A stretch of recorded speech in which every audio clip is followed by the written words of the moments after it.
Hello friends, I welcome you all in my YouTube channel. आज इस video में हम कॉन्फिडेंस लिमिट्स की बात करेंगे। कॉन्फिडेंस लिमिट क्या होती है, जिसके अंदर जैसे हमने बताया कि 5% है, 1% है, हम क्रिटिकल रीजन बना देते हैं, जिसमें हम क्या कहते हैं कि हमारे को 5% हम चांस फैक्टर ले लेते हैं या 1% लेते हैं, जिसमें जो रिसर्चर होता है कुछ क्रिटिकल रीजन को डिसाइड कर लेता है कि अगर हम 5% लेते हैं तो हमारे को क्या होता है कि हमें कॉन्फिडेंस रहता है कि जो हमारे रिजल्ट आए हैं वो जो है 95% जो है वो एकदम एक्यूरेट है। इसी तरह से हम जो अगर 1% की बात करते हैं तो हम क्या कहते हैं कि हम 99% होते हैं कॉन्फिडेंट होते हैं। यानी वो ऐसी लिमिट्स होती है, ऐसी रेंज होती है जिसमें हम जो हमारे कॉन्फिडेंस को डिसाइड करती है। द लिमिट्स, अब जैसे देखा द लिमिट्स और range within which the hypothesis should lie with specified probabilities are called this confidence limits. It is customary to take this limits at, हम जैसे तो उसमें 5% लेते हैं या हम उसमें जो है 1% लेवल ऑफ सिग्निफिकेंस की बात करते हैं। एक चीज़ मैं आपको और बताऊंगी जो हम आगे जाके ही पढ़ेंगे कि 5% जहाँ पे हम सिग्निफिकेंस लेवल की बात करते हैं, लेवल कॉन्फिडेंस हम लेते हैं, तो इसका मतलब क्या है कि वहाँ पे 1.96% लेवल ये फिक्स होती है वैल्यू। आपको जब ये आप 5% की बात करते हो तो वैल्यू हमारी को ये याद करनी है 1.96 दोनों तरफ आएगी, माइनस प्लस, ठीक है। अगर हम 1% की बात करते हैं तो हम 2.58, ये दो वैल्यूज़ होंगी दोनों तरफ। ये आपको अभी अब आगे पढ़ोगे तो आपको याद आ जाएगा। जैसे हम यहाँ पे बात करते हैं, ठीक है ना, हमने बनाई क्या लिया, हमने नॉर्मल कर लिया, इसको थोड़ा ठीक कर लीजिएगा। यहाँ पे जैसे हमने यहाँ पे लिया, अगर हम 5% लेते हैं, 5% का मतलब क्या है 1.96 यहाँ पे एंड 1.96 यहाँ पर। अगर हम जो है 1% की बात करते हैं तो 1% में हमारा क्या होता है, ये फिगर जो होती है चेंज होकर क्या हो जाती है 2.58 दोनों साइड पे। अभी हम इसको आगे जब करेंगे आपको आ जाएगा समझ में। तो experimenters and researchers have selected some arbitrary standards called levels of significance to serve as a cut off points और क्रिटिकल पॉइंट। जैसे हमने अभी बात की 0.5 या 0.1 के हिसाब से ये हमारे क्या होते हैं क्रिटिकल पॉइंट्स होते हैं। Along the probability scale so as to separate the significant difference between the non-significant difference between two statistics के बीच में हम जैसे हमने जब नॉर्मल करके हम बात करते हैं तो ये जो होता है हमारा, ये हम क्या कहते हैं, ये एक्सेप्टेंस लेवल होता है जिसमें हम नल हाइपोथेसिस को एक्सेप्ट करते हैं। तो यहाँ पे जो क्रिटिकल रीजन होते हैं हमारे को इसी से ही पता चलता है कि हम इसको एक्सेप्ट करेंगे या हम इसको क्या करेंगे, रिजेक्ट करेंगे। तो अब क्या करते हैं, अब यहाँ पे रिजेक्ट का मतलब कि जितना हमारी वैल्यू यहाँ आती जाएंगी उतना हम इसको क्या करेंगे, रिजेक्ट करेंगे। और जितनी हमारी वैल्यूज यहाँ आएंगी टुवर्ड्स इस तरफ आएंगी बीच के रीजन के, उतना हम इसको क्या करेंगे, एक्सेप्ट करेंगे। तो ये होता है कि इसी से डिसाइड होता है कि generally 0.05 and 0.01 level of significance are the most popular in social sciences. जैसे हम इसी को ही लेते हैं कि 0.5 या 0.1। जैसे इन्होंने कहा 0.05 होगा तो हमारा जो अमाउंट ऑफ कॉन्फिडेंस क्या होगा वो हमारा क्या 95%। अगर हम 0.01 की बात करते हैं तो हमारा क्या होता है 99%। यानी अगर हम इसकी बात करते हैं 0.5 का मतलब क्या है, if the experiment is repeated 100 time, अगर 100 टाइम ये रिपीट होता है तो ओनली 5 ओकेजन ऐसे होंगे जो कि बाय चांस होंगे। यानी जैसे अभी हमने बात की जिसमें 1.96 ये आपकी वैल्यू आएगी इसके अंदर दोनों तरफ। जब आप आगे बढ़ेंगे इसमें स्टैटिस्टिक्स में आपको ये भी समझ में आ जाएगा कि ऐसा क्यों हम लेते हैं। इसी तरह से जब हमने 0.1 की बात की है तो हम 99% हम क्या है कॉन्फिडेंट हैं। तो if the experiment is repeated 100 times only on one occasion, only एक ओकेजन ऐसा होगा जिसके अंदर हम क्या करते हैं ये वाली वैल्यू, जो म्यू क्या होता है हमारा पूरा पॉपुलेशन का मीन होता है। पॉपुलेशन के लिए हम इसको करते हैं, म्यू का मतलब क्या है एक पॉपुलेशन के लिए। जब एक्स बार की बात करते हैं तो हम किसकी बात करते हैं, सैंपल के लिए। तो values The values 1.96 and 2.58 have been taken from T tables. T tables की इन्होंने बात की है कि जब वैल्यूज़ जो हैं हम जो T tables keeping large sample, जो हम लार्ज सैंपल के लिए, लार्ज सैंपल का मतलब क्या है, जब हमारा जो सैंपल साइज होता है काफ़ी बड़ा होता है, हम उसकी बात करें कि the values 1.96 and 2.58 have been taken from T tables keeping large samples in view. इसमें क्या है कि लार्ज सैंपल जब हम जैसे 30 से ऊपर का सैंपल है, अभी इसके बारे में आप पढ़ोगे तो आपको आ जाएगा समझ में कि 30 की अभी यहाँ पे होगा कहीं ना कहीं। चलो फिर भी इसको कर लेते हैं कि the values 1.96 and 2.58 have been taken from T tables keeping large sample in view. The 0.01 level is more rigorous and higher standard as compare to the 0.01 and would require larger value the critical ratio for the rejection of H0। इसका मतलब क्या है, अगर हम 0.01 की बात करते हैं तो यानी क्या है 0.01 का मतलब क्या है, अगर हम इसको जैसे हम देखते हैं यहाँ पे हमने बात की हमने स्टैंडर्ड ये इसकी, ठीक है। अब ये जो है ये अगर ये हमारे क्रिटिकल है, अगर ये 0.01 है, ठीक है ना, यानी हम क्या है, ये वैल्यू हमारी कम है 0.5 से, तो यानी इसके में हम क्या होगा, हम एक्सेप्टेंस की तरफ जा रहे हैं। तो इसमें क्या होता है, would record larger value of the critical ratio for the rejection. अब उसमें क्या है कि अगर हम उसकी वैल्यू को ज़्यादा लेते हैं, जैसे 0.05 को लेंगे तो हम क्या कर रहे हैं, इसको रिजेक्ट कर रहे हैं, इधर जा रहे हैं तो हम क्या कर रहे हैं, उसको एक्सेप्ट कर रहे हैं। Hence if an obtained value of t significant at 0.1 level, तो automatically significant at 0.05 level, but the reverse is not always true. इसलिए क्योंकि 0.01 पे हम इसको एक्सेप्ट करते हैं और 0.05 जितना हम इसे दूर जाते हैं उतना हम इसको रिजेक्ट करते जाते हैं, किसको, नल हाइपोथेसिस को। तो ये उसके बारे में कह रहे हैं कि दोनों जो होते हैं इससे ऑटोमेटिकली जो होते हैं कैसे वो सिग्निफिकेंट हो जाते हैं, क्योंकि हमने उसको लेवल लिया है, हम इसको एक चांस फैक्टर मान के चलते हैं कि हम ऐसे इतने लेवल के ऊपर हमारे जो रिजल्ट होंगे they all will be significant. अब application and interpretation of standard error of mean in small samples. अब इन्होंने स्मॉल सैम्पल की बात की है कि procedure of calculation and interpretation of standard error of mean in small samples differ from the large sample. कैसे, जो एक म्यू क्या होता है, मान लीजिए म्यू हमारा होल पॉपुलेशन का है, μ1 हमारा क्या है सैम्पल के लिए, या उसका जो मीन आएगा वो that will be x bar. The procedure of calculation and interpretation of standard error of mean in small sample differs from that of the large, obviously क्योंकि वो एक सैम्पल का है और वो जितना ज़्यादा हमारा सैम्पल साइज बड़ा होगा उतना ही हम क्या होंगे, अपने पॉपुलेशन के रिजल्ट्स के नज़दीक जाएंगे, पॉपुलेशन के मीन के नज़दीक जाएंगे, उतना हम क्लोज हो जाएंगे उसके। Then the denominator n-1 instead of n is used in the formula for calculation of the standard deviation of the sample. n क्या होता है, टोटल नंबर। जब हम सैंपल की बात करते हैं तो उसमें हम n-1 की बात करते हैं, इस फार्मूला का हम यूज़ करते हैं। इसको जब आप आगे करेंगे आपको आएगा समझ, इस पे रिलेटेड सारे सम्स का हम करेंगे आगे, numericals. The appropriate distribution to be use for small sample is T distribution. जब हम स्मॉल सैंपल के बाद, स्मॉल सैंपल के लिए हम किसको यूज़ करते हैं, इस टर्म को यूज़ करते हैं, T distribution instead of the normal का मतलब के जिसके अंदर हम n की और म्यू की बात करते हैं। ये हमारा क्या होता है, नॉर्मल की। ये हमारा क्या है, ये सैंपल की हम बात कर रहे हैं। तो ये कहते हैं कि उसके जो रिजल्ट्स होते हैं सैंपल के, data different from the large population large sample, because और इसके अलावा जब सैंपल से छोटा होता है, लेस देन 30 होता है, तो ऑब्वियसली उसके रिजल्ट जो होंगे वो पूरी पॉपुलेशन के जो मीन होगा उससे डिफर करेंगे, ये थोड़ा उससे अलग होंगे। It has been establish that the variability of the sample medians is about 25% greater than the variability of mean in normal distributed. अब इन्होंने कहा कि जो नॉर्मल डिस्ट्रीब्यूटेड जो कर्व होता है उससे जो हमारा जो सैंपल के जो मीडियंस होते हैं वो 25% होते हैं, उसकी वेरिएबिलिटी ज़्यादा, उसकी वेरिएशन होती है तो ज़्यादा। इसका आपको जो ये फार्मूला है आपको बस ये याद करना है स्टैंडर्ड एरर का, जिसमें क्या कहा है कि इसमें 1.253 सिग्मा का मतलब है standard deviation square root of n, standard error of the median in terms of the O and Q। ये भी इतना ज़्यादा आपको ये फार्मूला जो that is not that much important from the examination point of view. Theoretical part में आपका level of significance that is much important. तो इसमें क्या कि setting up the level of significance और सिग्निफिकेंस। एक्सपेरिमेंटर अब क्या होता है, रिसर्चर क्या होता है, उसको डिसाइड करना पड़ता है कि उसको 0.5 लेना है या उसको 0.01 लेना है, 0.05 लेना है या 0.01। अगर 0.05 लेगा तो उसका 5% लेवल ऑफ सिग्निफिकेंस, यानी उतना ही उसका क्या हो जाएगा जो है रिजल्ट उसके पे बेस्ड होंगे। और अगर 0.01 लेगा उतना उसका क्या होगा, 99% उसका क्या होगा सिग्निफिकेंस लेवल उस पर डिपेंड करेगा, एंड उसमें उतना ही कॉन्फिडेंस लेवल उसके हिसाब से होगा। तो at time the researchers may decide to use क्या है 5% level of significance for rejecting a null hypothesis. When a hypothesis rejected at the 5% level it is said that the chances are 95 out of. अगर 5% को लेते हैं इसका मतलब जो हमारे रिजल्ट है वो 100 में से 95% जो है वो सही है। तो जो 5% आए ये क्या है, ड्यू टू चांस फैक्टर, ये इसको वो कह रहे हैं। उसके बाद क्या कह रहे हैं कि hypothesis not true that only 5 chances of out of 100, ठीक है। As other time researchers may prefer to make it more rigid and therefore वो क्या 1% लेवल सिग्निफिकेंस को ले लेगा वो। इफ ए हाइपोथेसिस रिजेक्टेड, अगर 1% पे रिजेक्ट होता है तो हम क्या बोलते हैं, चांसेस आर 99 आउट ऑफ।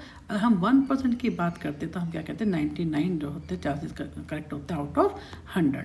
तो ये जो हमने बताया कि कितना डिपेंड करता है कि एक्सपेरिमेंटर है या रिसर्चर है वो डिसाइड करता है उसको सिग्निफिकेंस लेवल कितना रखना है। अब हम बात करेंगे size of sample. Sample size कितना होना चाहिए, it it should be less than, अगर 30 है तो हम क्या बोलते हैं स्मॉल सैम्पल है, if it is more than 30 तब हम क्या कहते हैं उतना it is close to the population and उतना ही एक्यूरेट होगा। उसके रिजल्ट जो होंगे that will be they will represent the whole population. तो sampling distribution of the differences between means may look like a normal curve, मतलब कि जो हम मीन लेते हैं सैंपल का वो भी क्या होगा टी, उसकी भी जो कर्व बनेगी नॉर्मल कर्व वो भी क्या हो जाएगी, वो सेम होगी। टी का मतलब क्या, जहाँ पे हमने सैंपल की बात की थी टी की, हम सैंपल को टी से डिनोट करते हैं।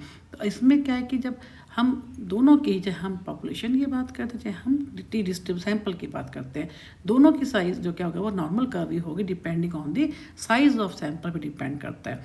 द टी डिस्ट्रीब्यूशन यानी सैंपल का जो है theoretical probability distribution, it is symmetrical होगा, ये सेम बेल शेप्ड होगा and similar to standard normal curve. Standard normal curve का मतलब क्या है, जिसमें हम म्यू की बात कर रहे हैं, होल पॉपुलेशन की बात कर रहे हैं, और टी क्या हमारा सैंपल।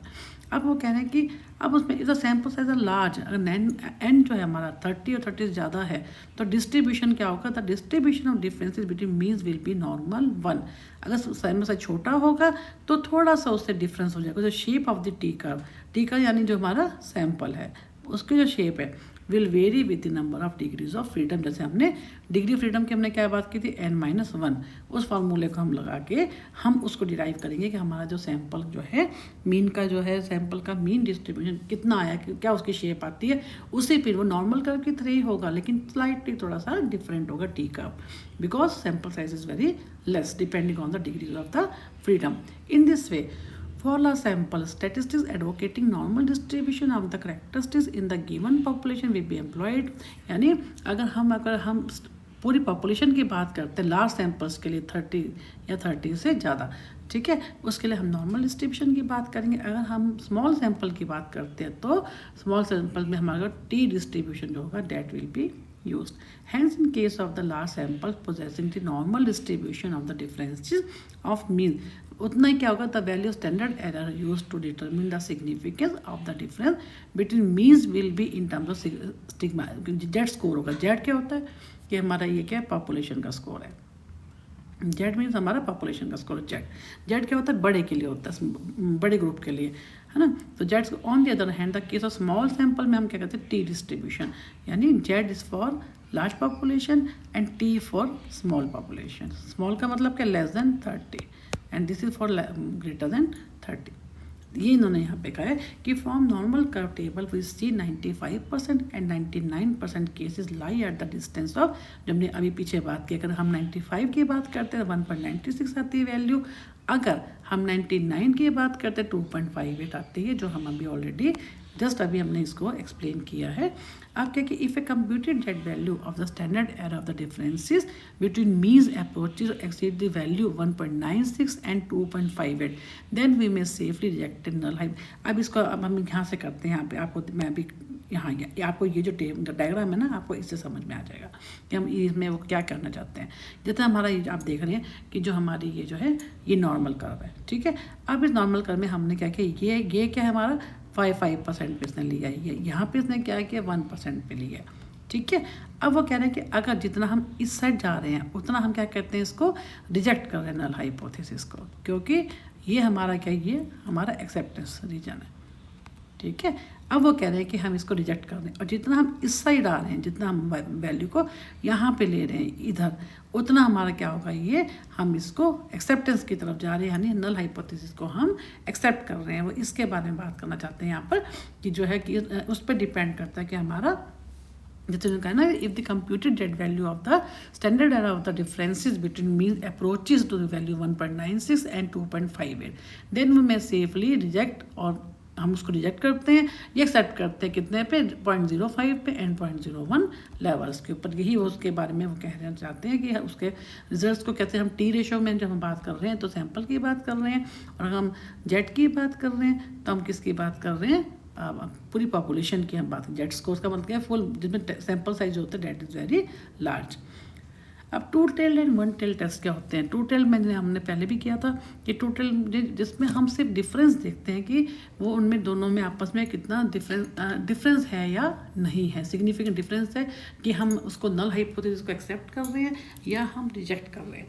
लेकिन जो वन टेल होगा that will be used to detect the direction of the test, कि वो कितना बढ़ रहा है, कितना कम हो रहा है, किस डायरेक्शन में जा रहा है, एक चीज़ बढ़ रही है तो दूसरा किस का इम्पैक्ट क्या हो रहा है। तो ट्रू टेल टेस्ट क्या होता है, making use of the true tail test for determine the significance of the difference between two means. We should know whether or not such a difference between two means really exist, के वास्तव में क्या ऐसा होता है जो है ये मालूम करना कि जिसमें हम क्या देखते हैं कि सिर्फ वो जो है दोनों में डिफरेंस है, या weather or not such a difference between two means जो है रियली एग्जिस्ट और नॉट।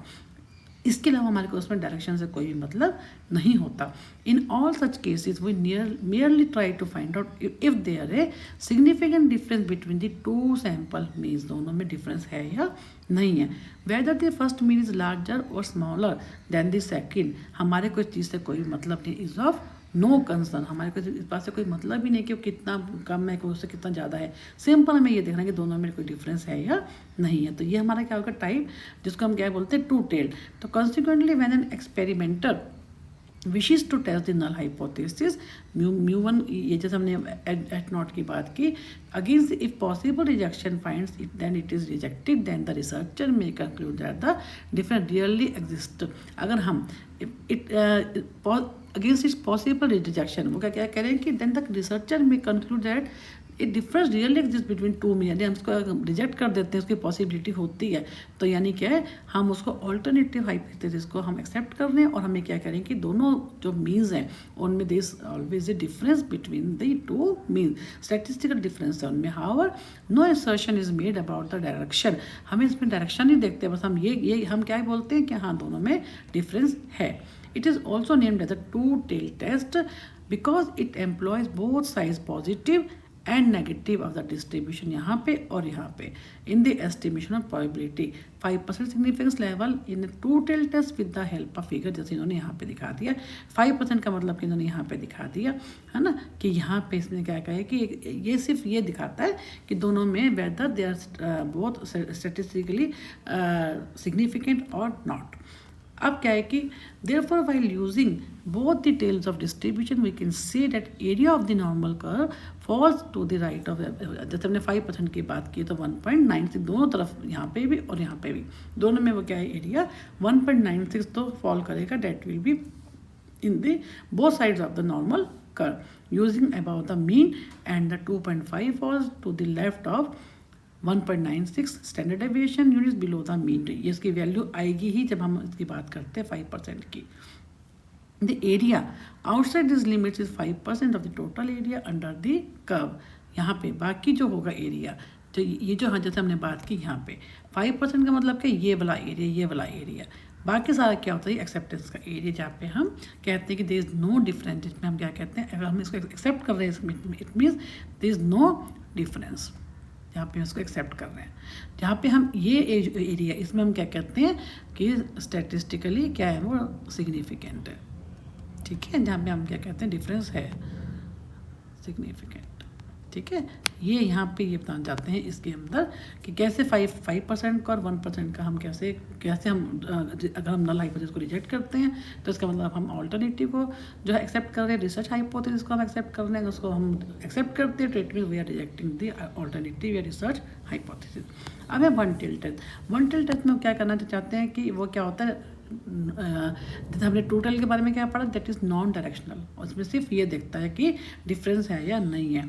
लेकिन हम in many experiments our primary concern क्या होता है, may be with the direction of the difference, कि किस तरफ है, rather than with the existence से ज़्यादा हम क्या देखते हैं डायरेक्शन। एब्सोल्यूट टर्म में जो एग्जिस्टेंस देखता है वो क्या होगा हमारा टू टेल टेस्ट, जब जिसमें हम डायरेक्शन को देखते हैं एक्यूरेट, वो क्या होगा हमारा one tail test. For example we plan an experiment to study the effect of coaching work on computational skill in mathematics. अगर हम दो ग्रुप्स हैं हमारे सामने, हम उसमें क्या कोचिंग का इफेक्ट देखना चाहते हैं, उसमें हम क्या करते हैं, एक ग्रुप होगा, दो ग्रुप हमारे पास होंगे, एक ग्रुप को होगा जिसको हम क्या करेंगे कोचिंग देंगे एक्स्ट्रा, एक एक्सपेरिमेंटल ग्रुप होगा which is providing an extra 1 hour coaching mathematics की, और एक होगा कंट्रोल ग्रुप जिसको कोई भी जो है इस टाइप की एक्स्ट्रा 1 आवर की कोचिंग नहीं दी जाएगी।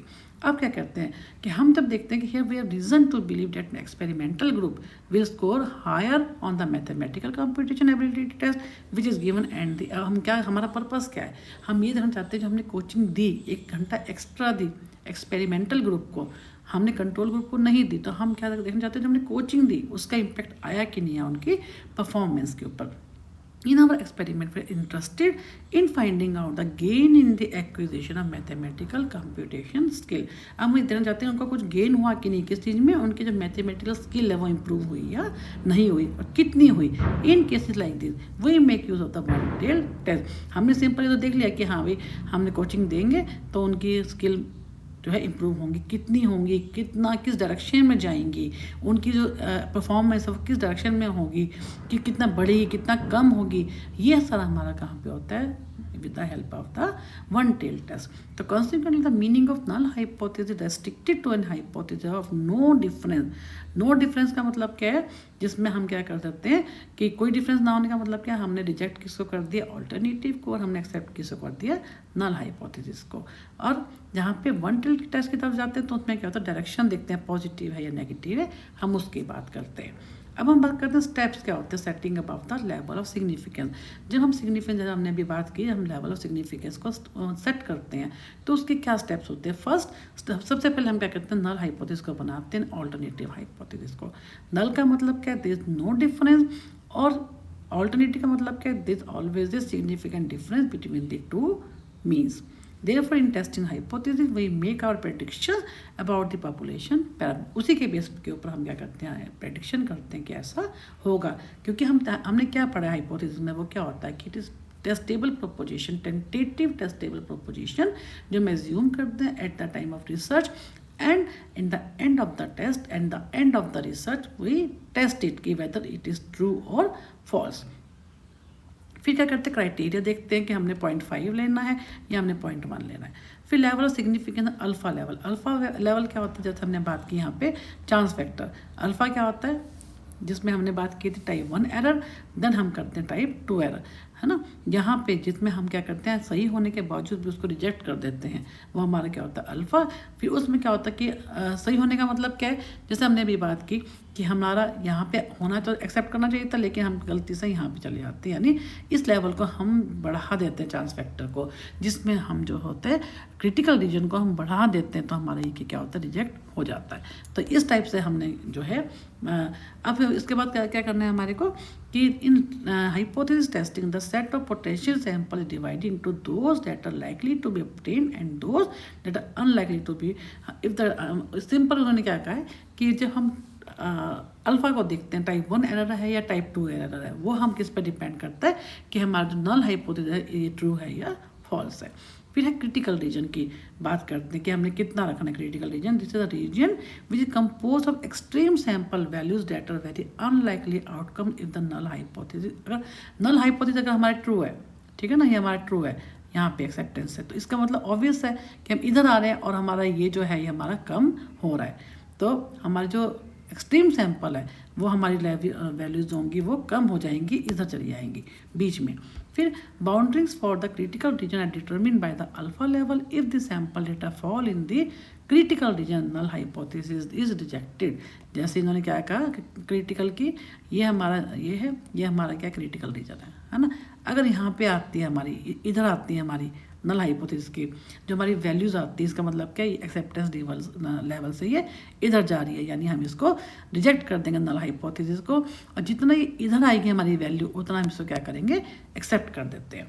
तो collect data and compute sample statistics using, इसमें फॉर्मूला दे रखा है जेड का, यानी हाई जो ज़्यादा पॉपुलेशन के लिए एक्स बार यानी सैंपल का minus mu into divided by the standard error between x bar and you. ये आपको सिंपल जो है एक फार्मूला है, आपको उसको लर्न करना पड़ेगा। Make a decision and write down the decision rule. Z score is called a test. Z score क्या होता है, जब भी सैंपल के लिए होता है, और इसको हम कैसे निकालते हैं, ऑब्टेन जो हमारा डिफरेंस आता है वो divided by difference due to chance. Chance factor क्या होगा, 0.5 लेना है या 0.1 लेना है, कहाँ पे हमारा हमें कितना लेना है। हम क्या कहते हैं कि बाई चांस हमसे ऐसा हुआ हो कि हमने शायद सैंपल ठीक से लिया, शायद हमारे को जो है पॉपुलेशन साइज़ बड़ा था या सैम्पल साइज़ बहुत छोटा था, तो डिपेंड अपॉन हम कई बार क्या होता है हम कुछ चांस फैक्टर को भी लेके, जब हमने काफ़ी इसके बारे में पढ़ा था कि कुछ रिस्क होता है जिस पे हम कहते हैं कि हमारा जो रिजल्ट आए हैं वो उससे अफेक्टेड है। तो ये क्या इसका फॉर्मूला है सिंपल जेड स्कोर का कि obtain difference divided by the difference due to the chance. तो ये है हमारा सिंपल जो स्टेप्स है। मेन होता है आपका सिग्निफिकेंस लेवल क्या है, लेवल सिग्निफिकेंस हमने जब यहाँ पे बात की है लेवल सिग्निफिकेंस की, यहाँ पे सबसे इम्पॉर्टेंट तो यही है। उसके बाद उन्होंने जो स्टेप्स हैं वो बताएं कि हम जब कोई भी सिग्निफिकेंट लेवल को हम देखते हैं तो उसके लिए हम कौन कौन से स्टेप्स हम करते हैं। और ये इसमें बस ये यहाँ से स्टार्ट अगर होता है, काफ़ी इंपॉर्टेंट है एग्जामिनेशन पॉइंट ऑफ व्यू से। फिर भी आपको कोई डाउट होता है आप उसको जो है कमेंट बॉक्स में लिखिए, मैं आपको तुरंत उसका जवाब दूंगी।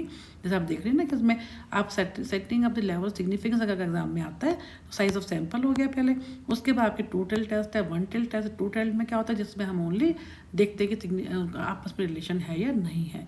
1 टेल में हम क्या करते हैं डायरेक्शन भी देखते हैं कि whether the two means are statistically significant और नॉट। ठीक है, ये सारा उन्होंने उसी के बारे में कहा। ये तो सिंपल स्टेप्स हैं आपको कि हम इसको एग्जाम में थोड़ा सा ब्रीफ करके भी आप लिख देंगे तो हो जाएगा, कोई ऐसी बहुत बड़ी बात नहीं है ये। ठीक है, मेन हमारा बस ये है कि आपको यहाँ तक ये मेन आना चाहिए इसके अंदर टाइप 2 एरर तक और 1 टेल और 2 टेल टेस्ट के बारे में। बस thank you for watching my YouTube.